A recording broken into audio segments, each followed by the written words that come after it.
Welcome to The Divine Style with Gerlinda, Stella, personal stylist and spiritual mentor, and Alison, Maiden, psychic medium and metaphysical teacher. Each episode we share spiritual lessons to cultivate self-love and self-expression so you can become the best version of you. Hi, I'm Gerlinda. And I'm Alison. Today we are talking all about forgiveness. I think this is a really hot topic for a lot of people because where forgiveness hasn't happened, I find there's a lot of anger and frustration and resentment towards another.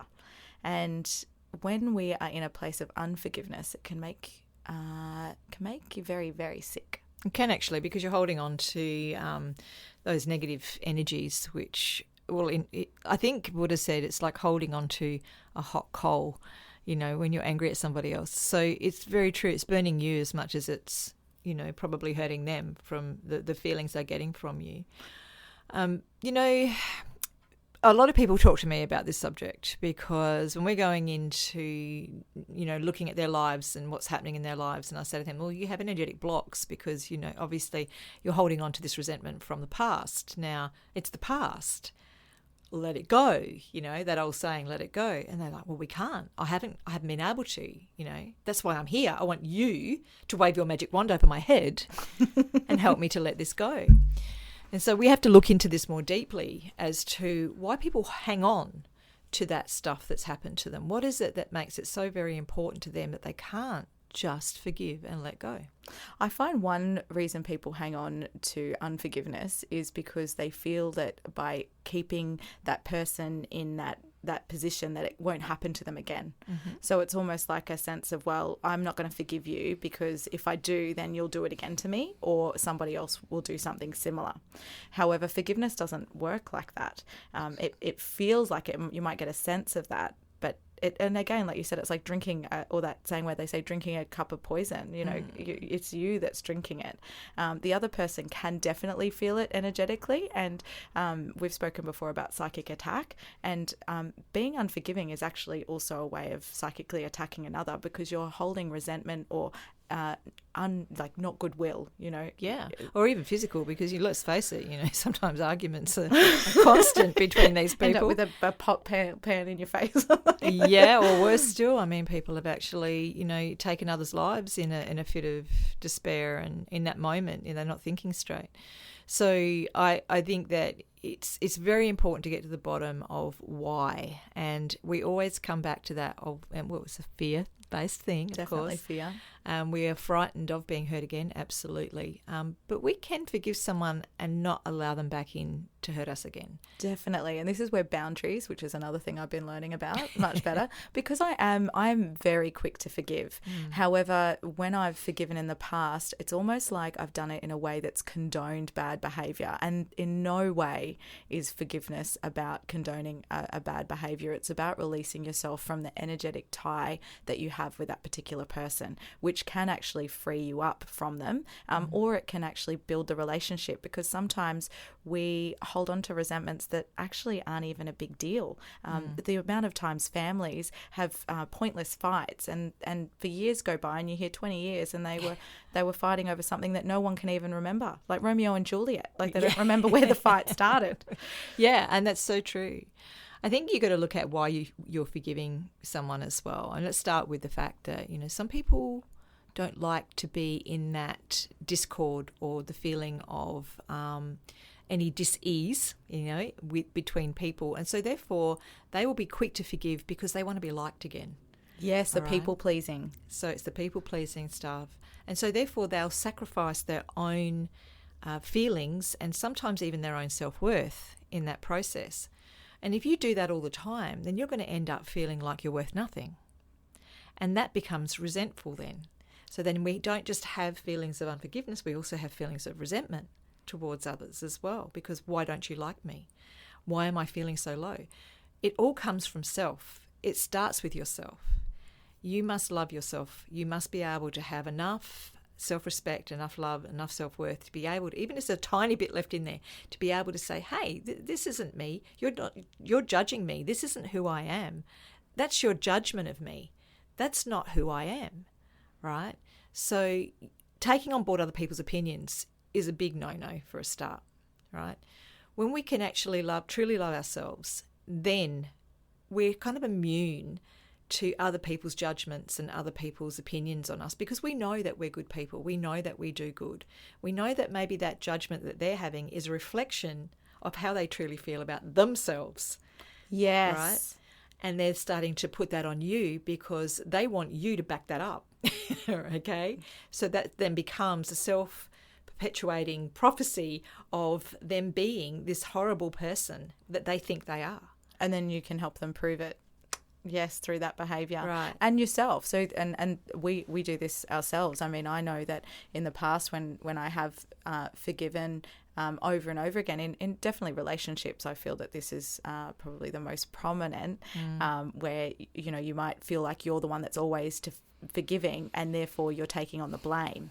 And in no way does, when you forgive someone, does it mean you're necessarily taking on the blame. But we all have two roles in whatever relationship. It's always a two-way street. Oh, look, this is a karmic scenario that goes around and around, and it is, you know, what you do to others comes back to you, okay? So when we are empaths and we feel so very deeply, you can relate to why that person is being mean to you. Yes. Right? So you go, oh, you had a bad childhood. I can see you weren't loved as a baby. Alison is talking directly to me. Let me pick you up and nurture you and cuddle you. I don't care if you're scratching my eyes out while I'm doing that to you.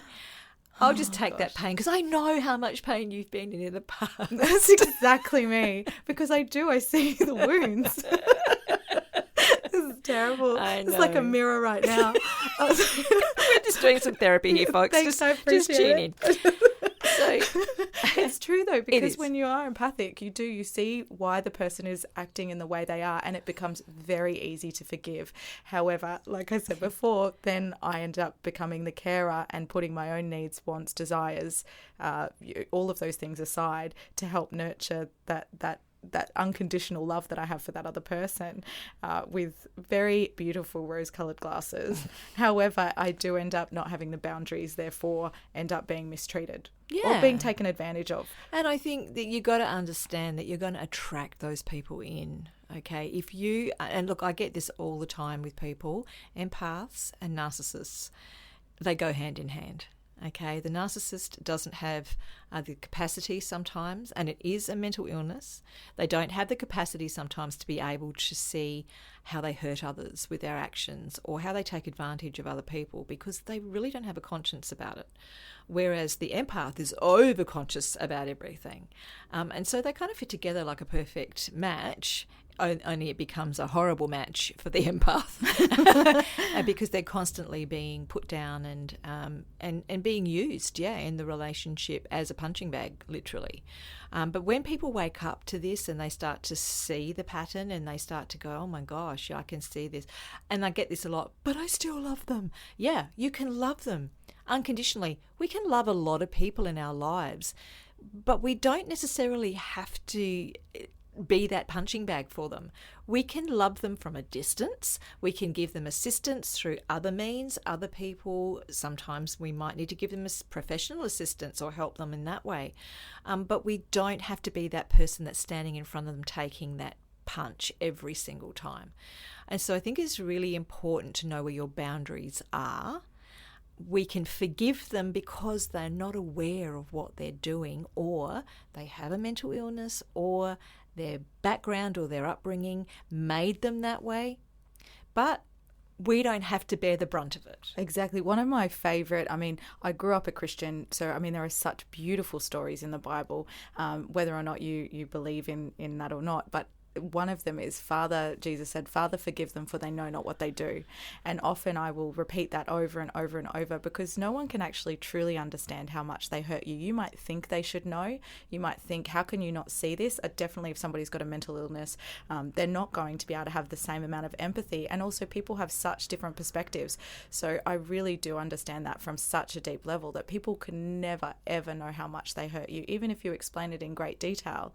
And then often in that regard, you want them to say sorry back, and then you're asking it's a conditional forgiveness where you're saying, well, I'll forgive you if you apologize to me. But the apology is often not sincere or never comes. Yep. And then you're still stuck with this unforgiveness. So you can definitely forgive people. I really believe that nothing is unforgivable. I mean, there's some atrocious things that happen in this world, but I believe that the power of forgiveness really does bring about peace and happiness. I mean, the benefits of forgiveness far outweigh holding on to unforgiveness. Yeah. There's always the boundary. That's something that, I mean, you know, I'm a pretty straight shooter, as you know.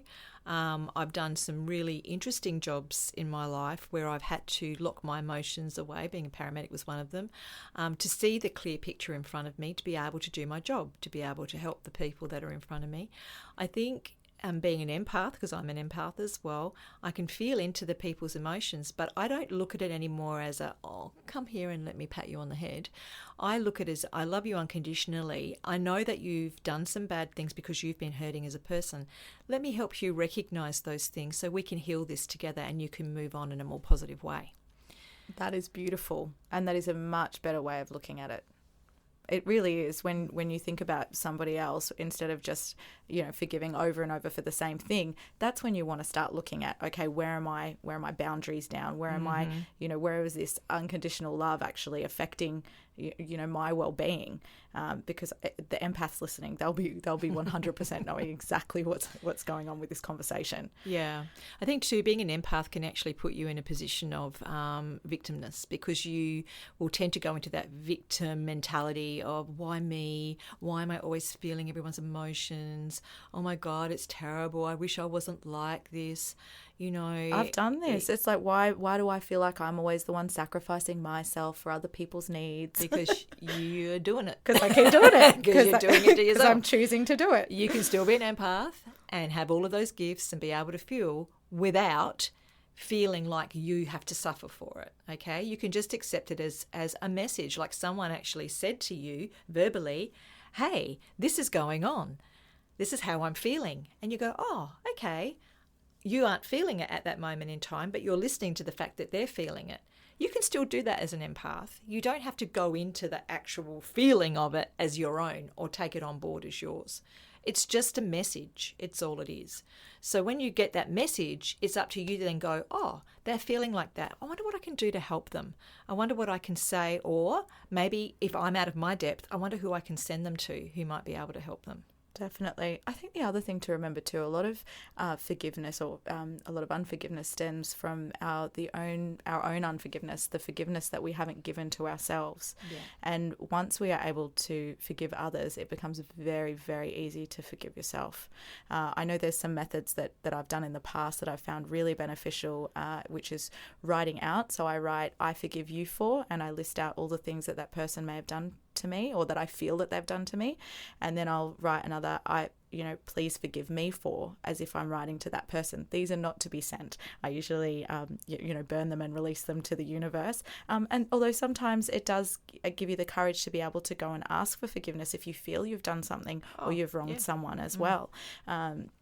Often, which you would know this too, and myself, once we've, when you're doing a psychic reading, there are the unforgiveness where people have wished that they'd, forgiven a parent or somebody that it's too late and they're already gone, but we can help with that process as well. So it's never too late to forgive, ever. It doesn't matter the circumstance or what's gone on.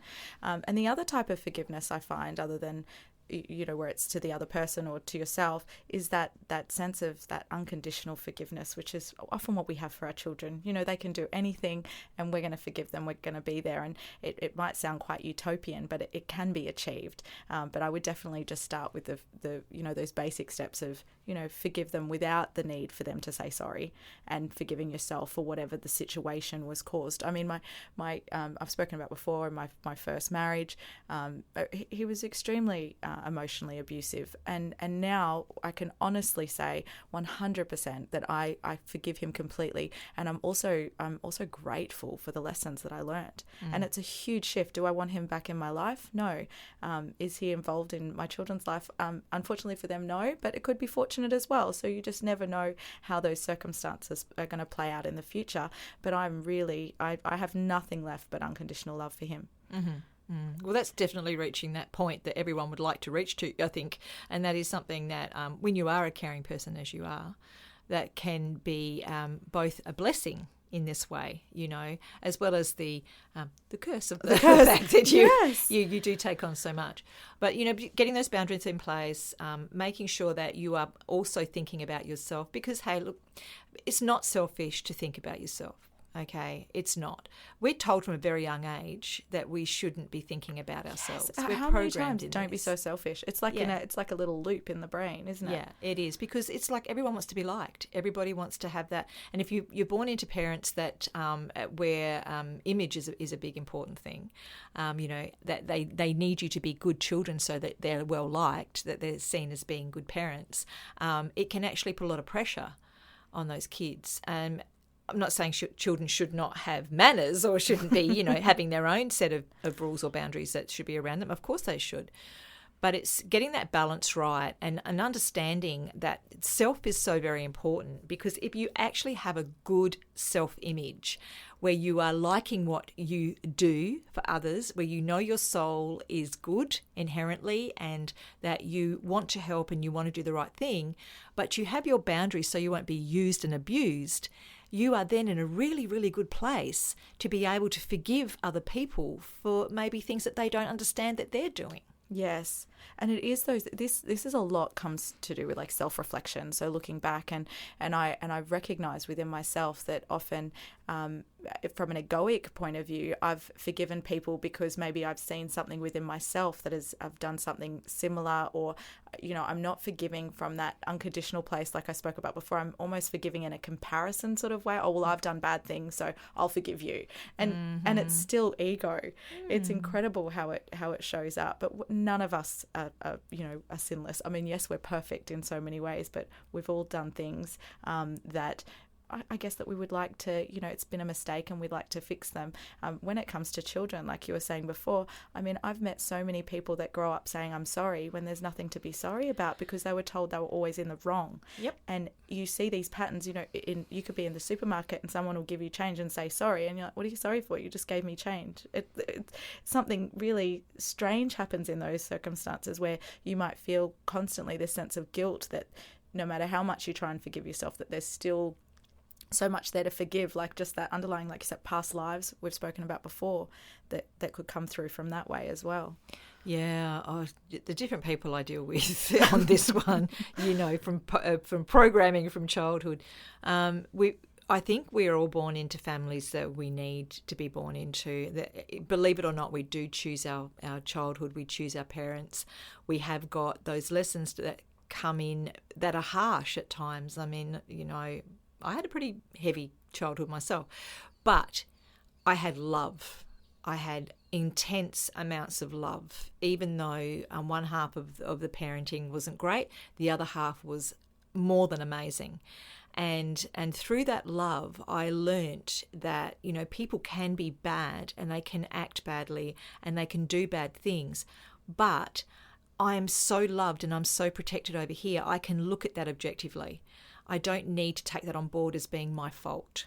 I love that. That is so true. I remember once I remember hearing about how no one is all good or all bad.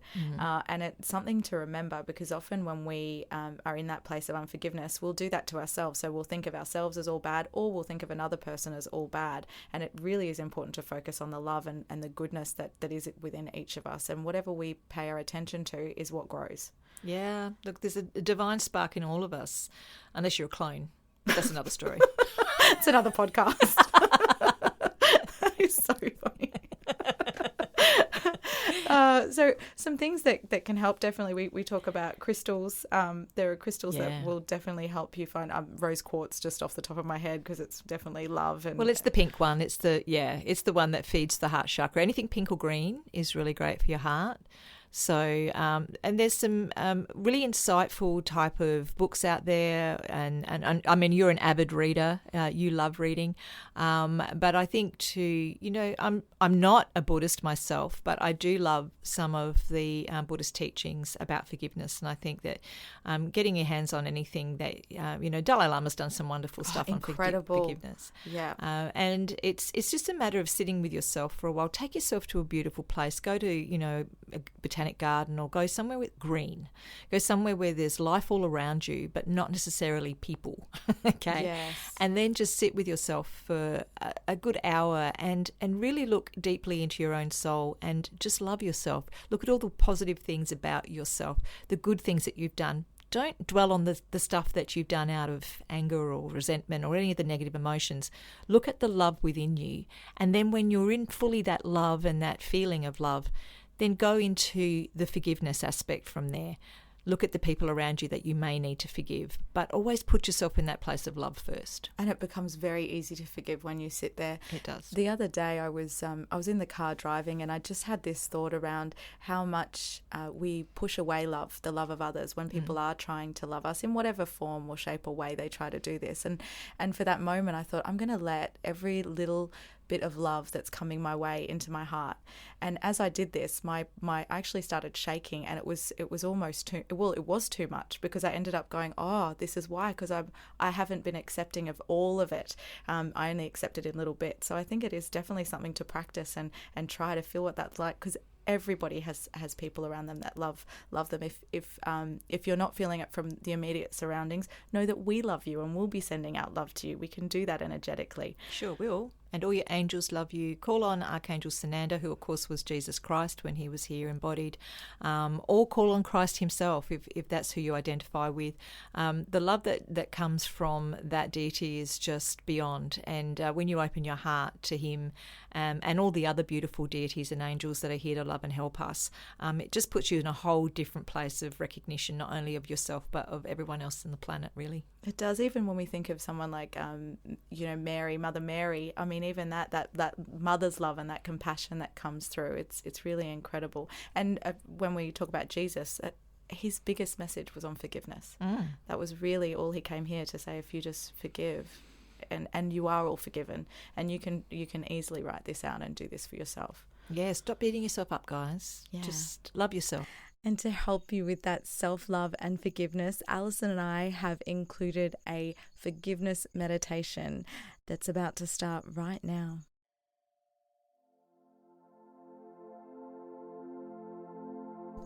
Find somewhere comfortable to relax. Sitting or lying down is fine. Take a few slow, deep breaths. Imagine a large crystal jar. Inside the crystal jar, place all your thoughts, worries, and concerns. Take a few moments to do this, and when you're ready, put on the lid.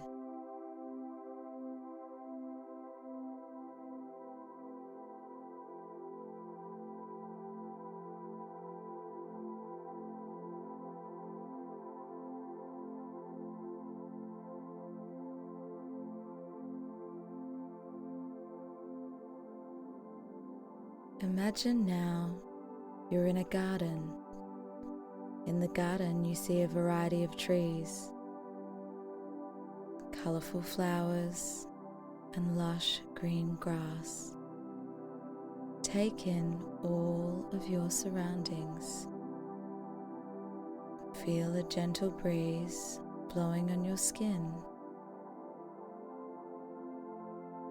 Hear birds singing and the sound of water flowing gently down a stream. As you look to the stream, you notice a bridge, and on the other side stands someone waiting to meet you. This is an opportunity to meet them halfway. Who is the one that seeks forgiveness? Once you recognize who this is, walk to the middle of the bridge and they will meet you there.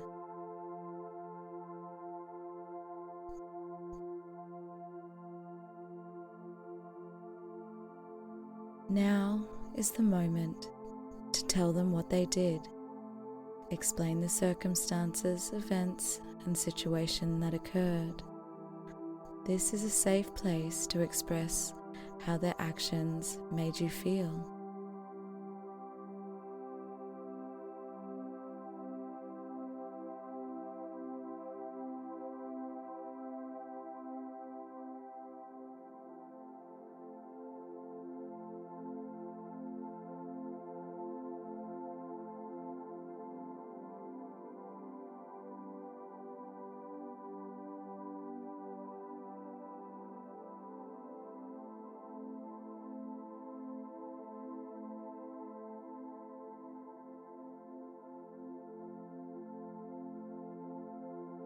Tell them how you believe they could have or should have acted or responded.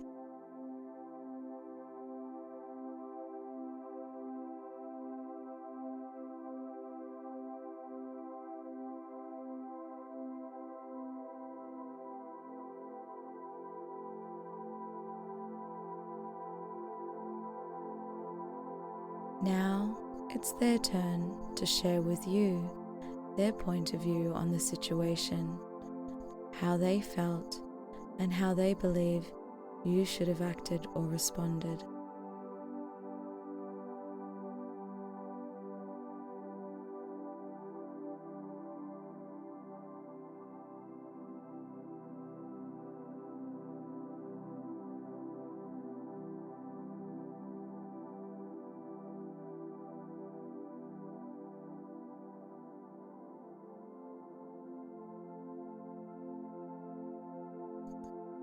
For every encounter we have with another, we have a list of expectations on how we should act, what we should say, and what we should do.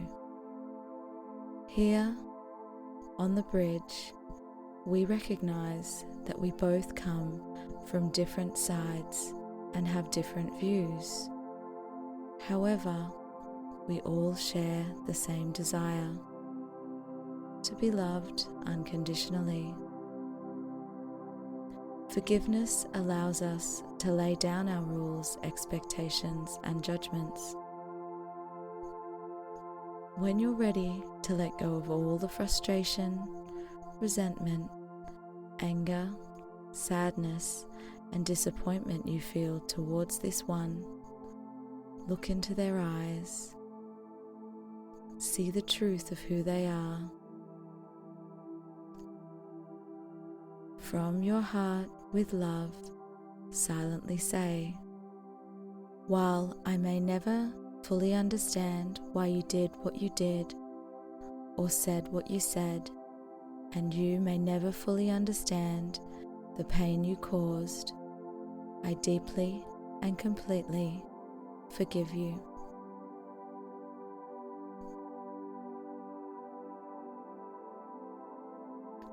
If you would like to receive forgiveness too, know you are deeply and completely forgiven.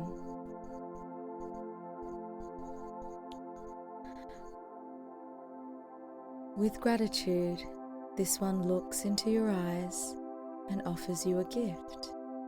It is a pouch. Inside this pouch is sparkling rainbow-colored seeds. Thank them for this gift. Maybe there is a gift you wish to give them in return. Now it's time to say goodbye. You walk back across the bridge to the garden. Here you notice an empty patch of soil and recognize this is the place to plant your seeds.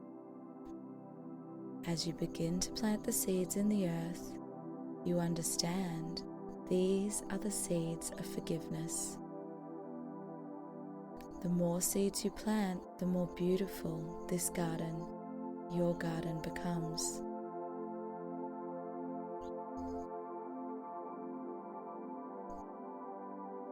This garden and the bridge is yours and available anytime you need. The more you forgive others, the easier it is to forgive and love yourself unconditionally.